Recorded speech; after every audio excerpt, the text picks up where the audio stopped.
inflammation is divided into both acute inflammation and chronic inflammation.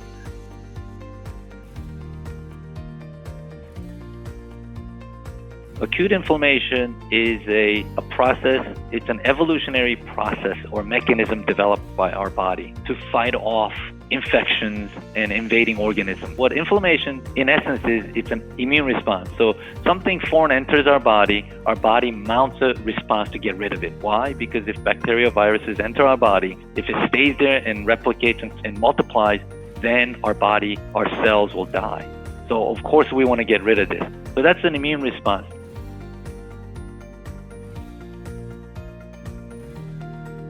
So when you get a little cut on your arm and then there's a little bacteria that enters, it becomes red and swollen. And that's because now it's red because our body is pumping in more blood to bring in all the stuff that you need. And it's becoming swollen because it's going to pump in all these immune system right into that area to fight off all that.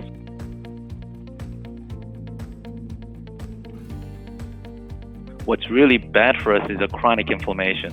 And what is chronic inflammation? Well, it's an extension of acute inflammation, or it could be a separate thing. What happens is, it's clear to our body when a bacteria or parasite or virus enters, we have to clearly neutralize it. However, what happens if something enters our body not quite like that? Let's say a toxin. Let's say something from a processed food that our body does not recognize.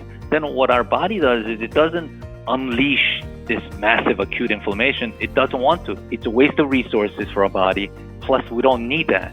So what happens is our body mounts an immune response, but not quite like acute inflammation, where it does all that. It just mounts a slight response. So it still responds to this, but it goes and checks it out and finds out, it's not going to cause quite the damage to our body. So it sort of keeps it monitored.